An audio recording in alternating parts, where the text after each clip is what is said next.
Merci Père Yahweh pour ce jour déjà que tu as fait pour toi-même. Que nous souvenions que tu es notre Créateur, notre tout en tout, notre Alpha et notre Oméga, le début et la fin de toutes choses. Dans notre vie, notre Sauveur, notre Rédempteur, notre Pourvoyeur, celui qui nous aime. Merci Seigneur Saint-Esprit, que tu es toujours la fidèle, notre enseignant, notre consolateur, nous nourrissant du pain de la vie chaque jour. Ça en soi est déjà un privilège. Merci Saint-Esprit pour ce jour d'hier, de 11 novembre 2018, l'écriture que tu nous as donnée, Luc 5, verset 19 à 21. Je lis. Comme il ne savait par où l'introduire à cause de la foule, ils montèrent sur le toit et ils le descendirent par une ouverture avec son lit au milieu de l'assemblée devant Yahshua. Voyant leur foi, Yahshua dit, « Homme, tes péchés te sont pardonnés. » Fin de citation. Voici la parole de Dieu, de notre Seigneur Yahweh. Loué soit notre Père. Aujourd'hui, il nous enseigne au sujet de l'astuce dans la foi. Astuce dans la foi. Yahshua Christ il recommandait parfois aux chrétiens d'être aussi astucieux que les pécheurs. Je le cite. Le maître loua l'économe infidèle de ce qu'il avait agi en homme avisé, car les enfants de ce siècle sont plus avisés à l'égard de leurs semblables que ne le sont les enfants de lumière. Fin de citation. Citation de Luc 16, verset 8. Même quand il envoya, le mot grec c'est apostello, même quand il envoya, apostello, qu'il envoya les disciples pour évangéliser le monde, il leur dit, je cite notre Seigneur Yahshua, « Voici, je vous envoie comme des brebis au milieu des loups. Soyez donc prudents comme des serpents et simples comme les colombes. » Fin de citation. Citation de Matthieu 10, verset 16.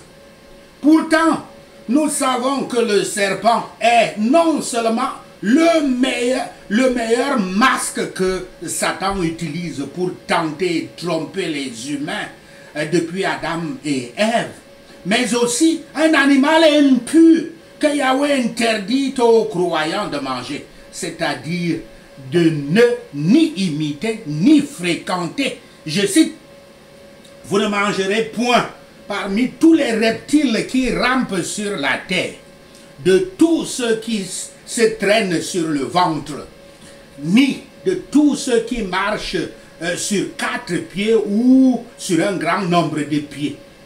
Car vous les aurez en abomination. » Fin de citation. Citation de Lévitique 11, verset 42. Alors, comment se fait-il que Yahshua recommande à ses disciples de faire preuve d'astuce, ce qui est caractéristique des serpents et des pécheurs? Première partie de cette présentation, l'astuce recommandée dans la foi.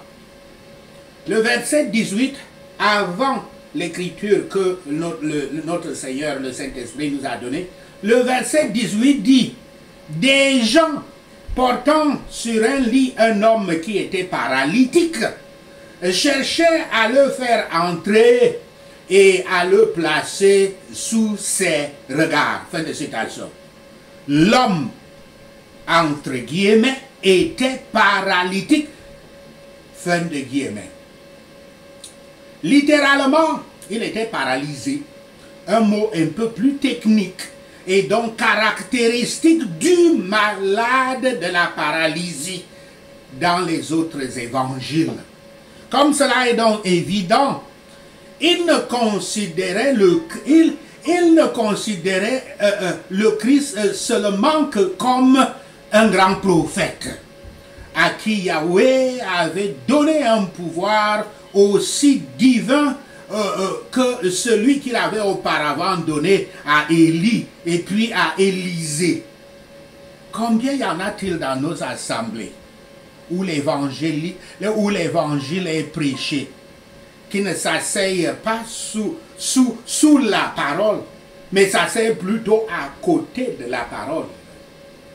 La parole est pour eux comme un conte qui leur est raconté, pas comme un message qui leur est envoyé. Aujourd'hui, vous avez un message, prêtez attention. Observez les devoirs enseignés et recommandés par l'histoire de ce paralytique. Interprétons les Écritures. L'Écriture dit, comme ils ne savaient pas où l'introduire à cause de la foule, ils montèrent sur le toit. Fin de citation. Une chose assez facile à faire, car il y avait dans la plupart des maisons un escalier extérieur menant au toit, comme nous le voyons dans Matthieu 24, verset 17. Les maisons d'Afrique du Nord-Est et du Nord n'ont souvent qu'un étage, et lorsqu'elles sont construites sur un sol en pente, le toit est souvent presque au même niveau que la rue au-dessus. Notre Seigneur Yahshua enseignait peut-être dans la chambre haute de la maison, qui était généralement la plus grande et la plus spacieuse, comme on le voit dans 2 Rois 4, verset 10, Acte 1, verset 13 et Acte 9, verset 37. De peur que quelqu'un ne se trompe sur ce qui est dit, qu'ils ouvrirent la maison du haut et le laissèrent tomber à travers le carrelage, imaginant les toits de leur maison construites comme les nôtres. Ils doivent savoir que la plupart de leurs maisons étaient construites comme certaines d'entre nous, avec des toits plats, recouverts d'ardoises et de pierres, de manière à pouvoir être facilement découverte. Et cela apparaît à travers le commandement de Dieu dans Deutéronome 22, verset 8, concernant la création de créneaux sur le dessus de leur maison afin d'éviter des pertes. Et l'Écriture continue en disant, et ils le descendirent par une ouverture avec son lit au milieu de l'assemblée devant Yahshua. Fin de citation. C'est-à-dire qu'ils avaient atteint le toit et ils avaient atteint le toit et avaient enlevé les carreaux qui se trouvaient autour de la trappe ou du passage à l'intérieur de la maison. Et ainsi, en élargissant le champ, ils déposèrent l'homme qui était sur un canapé ou un lit au milieu de la pièce et du peuple et de la foule juste devant Yahshua, où il était assis, comme cela est dit dans Marc 2, verset 4. Marc dit qu'ils avaient ouvert le toit où il était au-dessus de lui et que en le creusant, ils laissèrent tomber la palette. Il semble donc évident que 2 opérations avaient été nécessaires. Premièrement, enlever les carreaux. Deuxièmement, creuser une cloison de terre. Mais la description est trop vague pour nous permettre de comprendre les détails, tous les détails. Des commentateurs sceptiques ont soulevé des difficultés à ce sujet, afin de discréditer l'ensemble même du récit. J'ai des citations de certains d'eux. Mais la création d'une ouverture dans le toit est une affaire quotidienne en Afrique du Nord-Est et en Afrique du Nord. Et on y fait allusion, non pas parce que c'était étrange, mais pour illustrer plutôt la foi active et encore en quelque sorte noblement impatiente de l'homme et des porteurs, de ses porteurs.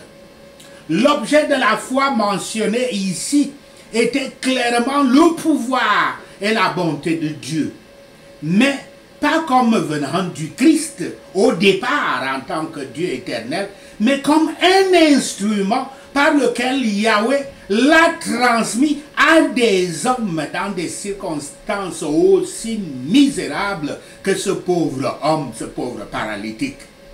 Et l'Écriture dit, voyant leur foi, fin de citation, Yahshua, comme l'expriment les versions bibliques en syriaque et en persique, et disent, quand il vit la foi à la fois du paralytique et des hommes qu'il avait amenés, fin de citation, ce qui avait été montré dans les douleurs qu'ils souffrirent et dans les troubles dans lesquels ils étaient. Je vais expliquer ces troubles pour le faire entrer. Et l'Écriture dit, Yahshua dit, fin de citation. La Bible latine de Vulgate se lit à cet endroit, je cite, il dit. Mais les versions bibliques en syriaque, en arabe et en persique expriment encore plus pleinement le sens en traduisant, je cite, il dit à l'homme paralytique, fin de citation. Et la version éthiopienne dit, je cite, il dit à l'homme infirme, fin de citation, ce qui suit. Dans l'Écriture finit en disant, homme, tes péchés sont pardonnés, fin de citation. Les autres évangélistes disent, il a dit fils et non pas homme. Peut-être a-t-il utilisé les deux mots.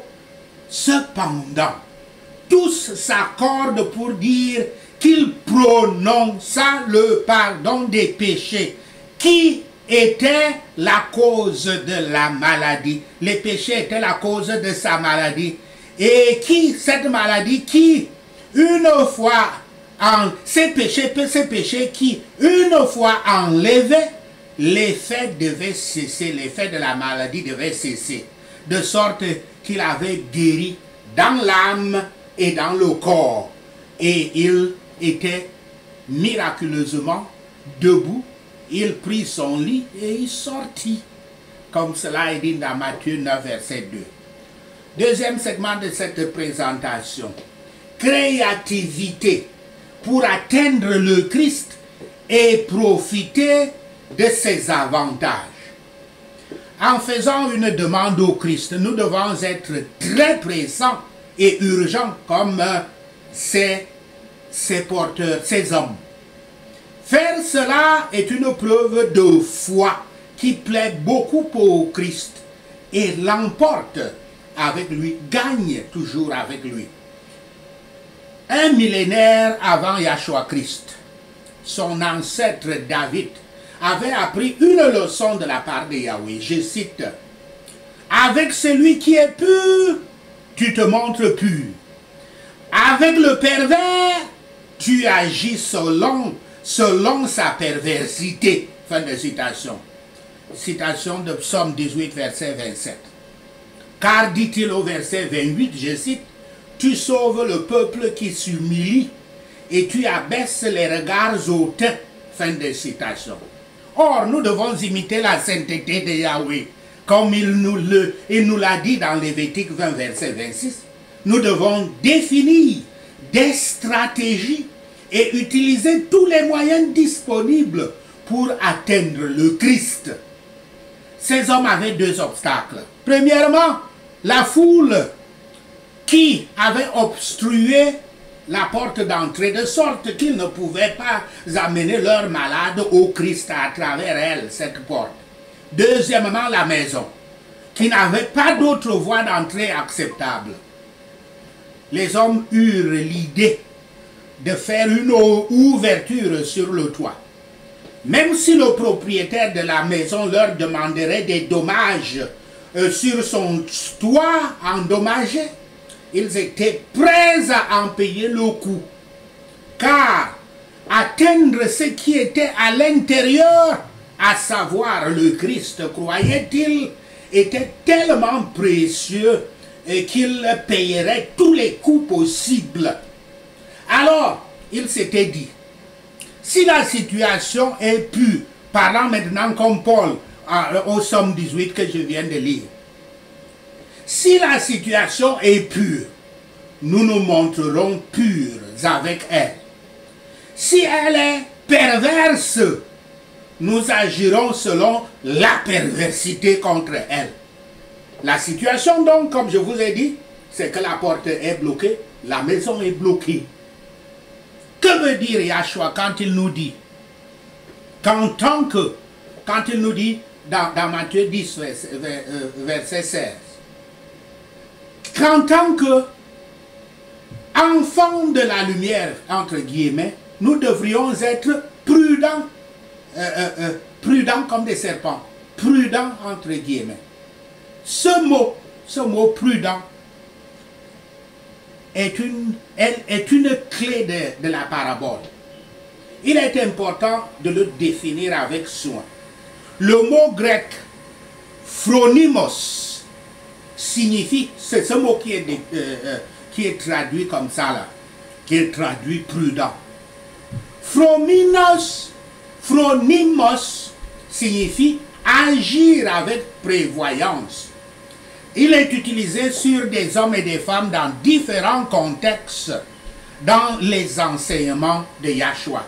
Je vais prendre, je crois, je peux prendre 4.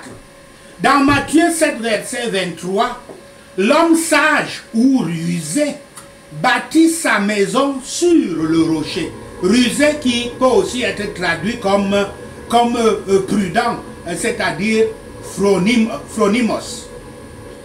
Qu'a-t-il fait pour montrer qu'il avait agi avec phrominos, avec prévoyance, et qu'il était donc aussi prudent, aussi malin? Dans Matthieu 24, verset 1 à 13, les 5 vierges sages, astucieuses, prudentes, prirent des dispositions pour leur lampe. Qu'avaient-elles fait pour démontrer qu'elles étaient astucieuses, qu'elles étaient prudentes? Phronimos. Dans Luc 16, verset 1 à 8, qu'en est-il de ce gestionnaire, comme je vous l'ai lu au début, qui indique qu'il est malin, qu'il est astucieux, qu'il est prudent, qu'il est phronimos? C'est un réaliste. Il sait ce qu'il attend dans le futur, c'est-à-dire le chômage, et il fait quelque chose à ce sujet. Souvenez-vous qu'il avait réfléchi en disant, je ne sais pas travailler avec mes mains. Toute ma vie, j'ai toujours été comptable. Et maintenant, quand on me licencie, là, je serai dans le chômage et très pauvre. Par conséquent, il faut que je réduise les dettes des gens qui doivent l'argent à mon patron. Comme ça, ils seront mes amis et peut-être avec ça, je pourrai avoir à manger dans leur maison quand je suis au chômage. Même s'il était malhonnête dans ses méthodes, il avait été honnête avec lui-même et à propos de sa situation. Et le Christ le crédite pour cela.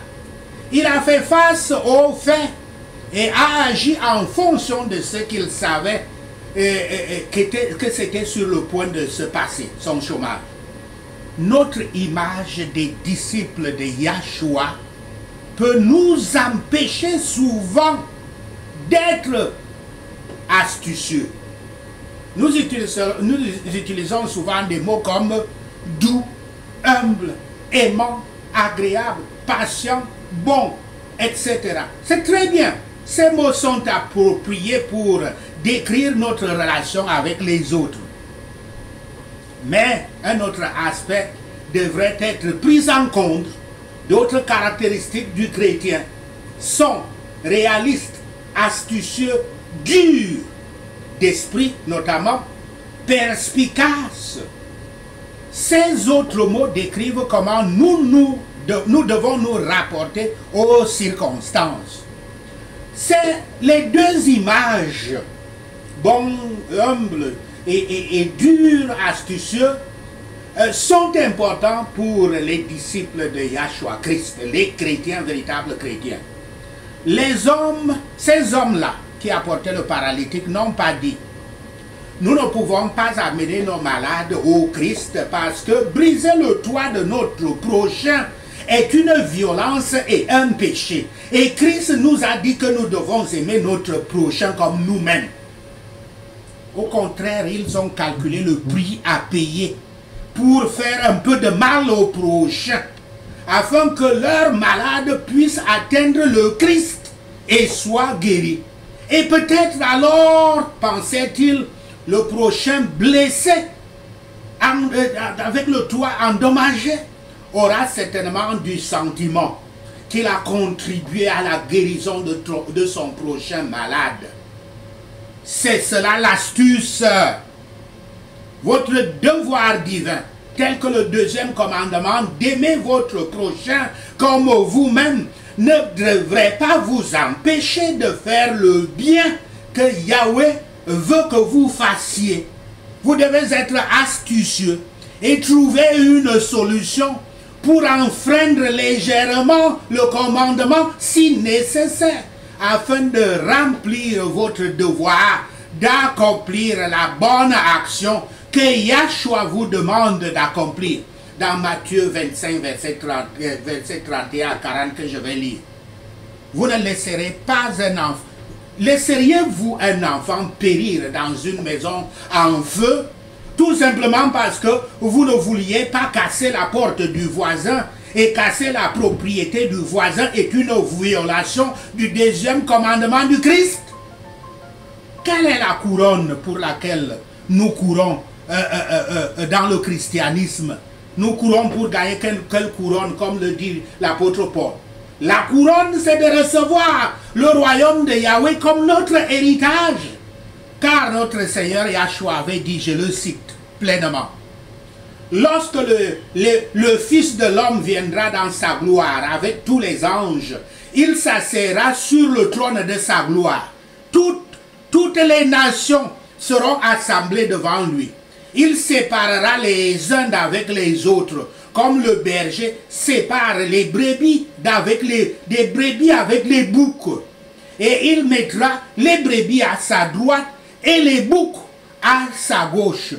Alors le roi dira à ceux qui sont à sa droite: venez, vous qui êtes bénis de mon Père, prenez possession du royaume qui vous a été préparé dès la fondation du monde. Car j'ai eu faim et vous m'avez donné à boire. J'ai eu soif et vous m'avez donné vous m'avez donné à manger. J'ai eu soif, vous m'avez donné à boire. J'étais étranger et vous m'avez recueilli. J'étais nu et vous m'avez vêtu. J'étais malade et vous m'avez rendu visite. J'étais en prison et vous êtes venus vers moi. Les justes lui demandent. Les justes lui répondront: quand avons-nous vu avoir faim et t'avons-nous donné à manger? Ou avoir soif et t'avons-nous donné à boire? Quand avons-nous vu et étrangers et t'avons-nous recueilli? Ou nus et t'avons-nous vécu? Quand avons-nous vu malade ou en prison et sommes-nous allés vers toi? Et le roi leur répondra: je vous le dis en vérité, toutes les fois que vous avez fait ces choses à l'un de ces plus petits de mes frères, c'est à moi que vous les avez faites. Fin de citation. Citation de Matthieu 25, 30 à 40. Par conséquent, servir, aider, assister, porter secours aux nécessiteux, aux abandonnés et aux opprimés est le devoir qui vous fait gagner la couronne du chrétien. Un tel ministère remplit déjà le deuxième commandement du Christ, qui ne peut nuire à notre gestion de la course, à notre performance dans la course.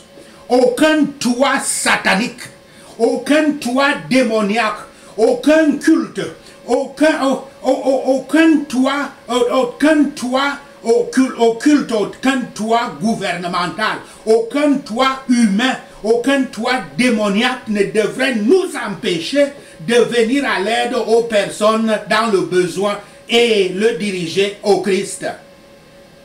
un dictateur d'un pays peut ordonner des massacres de son peuple, et ses partisans chrétiens nominaux, vous diraient que Dieu vous interdit de vous rebeller et de le supprimer, car l'apôtre Paul a écrit que nous devrions nous soumettre à toute autorité, car toute autorité est de Dieu.